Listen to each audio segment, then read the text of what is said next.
Hi there folks, it's Lucy here from the Square Enix Life is Strange team. Life is Strange 2 expanded on both the impact and nuances of choice and consequence after the first game. So we wanted to deep dive on one of Life is Strange 2's most important, but also most misinterpreted systems, how your speech and actions affect Daniel. This added insight will hopefully guide you in making decisions as you start Life is Strange 2 for the first time, or binge again from the beginning. We want to keep this video simple, but if you fancy a more in-depth explanation on the Educating Daniel system, head over to our official blog. There will be spoilers for all episodes coming up, but we'll cover them in chronological order with clear spoiler warnings on screen at each point, so it's easier for you to watch the parts that you want. But first, a brief explanation before we dive into specific examples.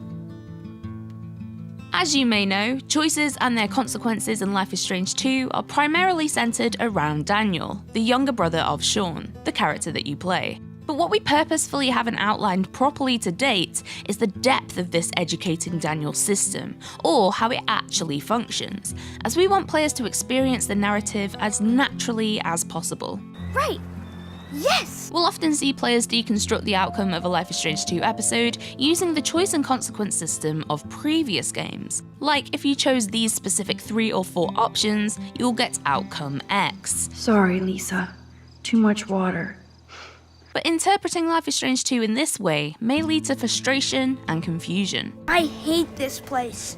You see, there are added layers of complexity when it comes to educating Daniel. Rather than relying on a one-track model where you can only teach him to be good or bad, with only major key decisions affecting him, the truth is that Daniel grows and learns from your example based on 2 separate values: morality and brotherhood. Daniel's morality state determines how he acts in any given situation. Is he kind and considerate, or is he entirely selfish, without regard for other people's feelings or safety? I hate this game. Daniel's brotherhood state determines how he responds to what you, as Sean, teach and ask of him. Can I play? Please, please, please. Sure, but don't beg. Does he trust you to make the right choice for the 2 of you, or will he disregard what you say because you've been unable to bond with him? Sean, you better not steal again. You better not. Here's the thing, the choices you must make in Life is Strange 2 are, like in other Life is Strange games and life in general, imperfect options. There's no true right or wrong decision, and all of them are laced with their own pros and cons. And even the sweetest looking option could contain a sting in the tail. While some decisions may improve Daniel's morality, the same choices can have a negative impact on his trust in you and your brotherhood, and vice versa. They're also weighted differently, so it's not always +1 or -1 per choice. Let's check out a quick example of this. In episode 2 at the Reynolds house, Daniel will complain about having to write in his workbook. As Sean, you can either cut him some slack and allow him to stop working, gaining his trust in you, but taking a knock to his morality. You don't. But being a responsible big brother and telling him to finish his work will provide the opposite effect. I know it sucks, but you still have to learn things. Or you'll become dumb. Okay. You will have to weigh up each option for yourself and decide which outcome will be better for your personal Diaz brothers. Major choices will have a greater impact on Daniel's education overall, but the lessons they teach him can still be outweighed by the many smaller choices you may make throughout your journey and the examples that you set. Step back. This is also why playthroughs can result in different outcomes, even if you make the same major choices as your friends and other players. To date, Life is Strange 2 has featured over 50 individual choices that have altered Daniel's moral compass and trust towards Sean. This is what we mean when we say everything you do will have an impact on Daniel. You can do this. Trust me. So now we're going to delve deeper into some specific scenes from episodes 1 to 4 that showcase how educating Daniel works. I've never seen anything like this. Never, ever. Spoilers ahead for Life is Strange 2 Episode 1. Episode 1 is packed with smaller moments that can easily be overlooked and are vital in setting up your trust and morality with Daniel. They may seem minor, even insignificant, but they will accumulate and web out into consequential outcomes. Who are we fighting? Hordes and goblins trapped us down! Watch out! They can't beat our fellowship. Do you steal to survive? Or do you risk you and your younger brother going hungry to set a good example? This is a vital decision to make in episode 1. There are numerous points where you can take what isn't yours. Stealing the Choco Crisp from the car, breaking into the parking fund box, shoplifting at the gas station. But let's take a closer look at the latter. If you decide to use Daniel as a decoy and use the distraction he creates to steal food, Daniel's morality and brotherhood will take a blow. As Sean, you can steal without getting Daniel involved, but it will still negatively impact his morality, because, let's face it, stealing isn't good. Both of these options also teach Daniel that it's okay to take what isn't yours, a lesson that is reflected later down the line. But when you're both starving, perhaps this is just what it takes to survive. Could you spare a little food or something?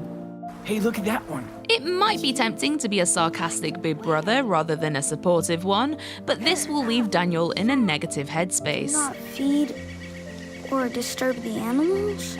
What? What kind of animals? Antagonizing him by claiming there are bears and wolves in the forest will freak him out and cause him to get scared. We shouldn't be out here. And he blames you when he's having his nightmare. You said there were bears and wolves. And letting him eat bad berries, either intentionally or because you weren't watching him closely enough, will cause him to get sick and have even more of a rubbish night. It hurts. Both of these options will cause Daniel to trust you less. Maybe it was something you ate? Spoilers ahead for Life is Strange 2, Episode 2. Brotherhood and morality starts fluctuating with Daniel as soon as you hop into Episode 2, with the snowball training. You'll have 4 methods of interacting with the snowball, each of which will alter how Daniel perceives you.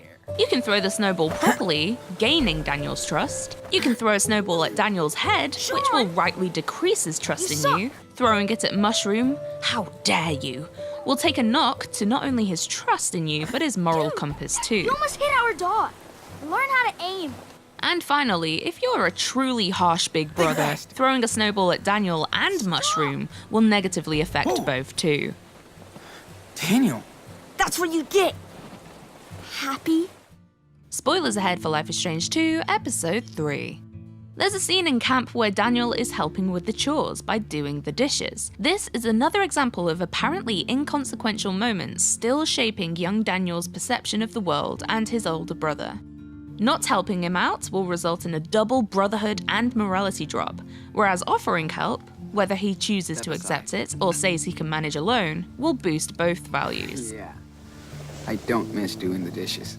Daniel accepting your help is based on your developed relationship so far, but additionally, the outcome of that scene impacts on your relationship differently, making a system that can, at times, perpetuate itself. So, your brotherhood being low at that point means that Daniel won't accept your help, leading to further brotherhood loss. Alright then. Spoilers ahead for Life is Strange 2, Episode 4. Daniel is missing for the majority of Episode 4. You lied to me. You have no leads.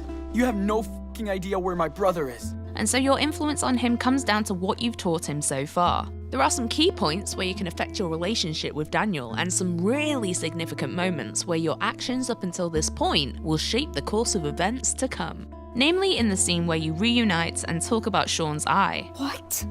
What happened to your eye? Even though technically, Sean being pierced in the eye with a shard of glass is the result of Daniel's telekinesis rage, blaming your 10-year-old brother for something he struggles to control is hardly sibling of the year worthy. So if you say that it's his fault, of course his moral judgment and trust in you will decline. I know, but I warned you.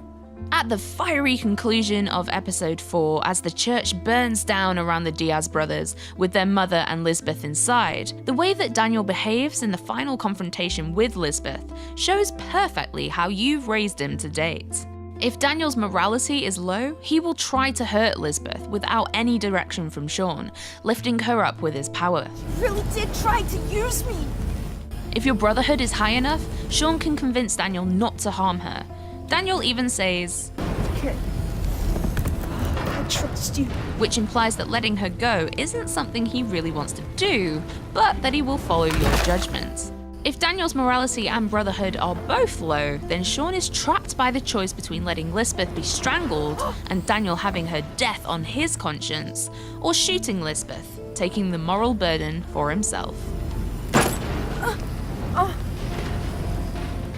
If Daniel's morality is high, he will stand next to you and follow your lead, allowing you to resolve the situation relatively peacefully. Still repent. I don't believe you anymore. With the lid now lifted a little bit more on how Sean's actions and speech affects Daniel's personality, how do you think your Daniel will act in the climactic ending of the game? The only way to find out is to play all the way through to the finale. Thank you for watching.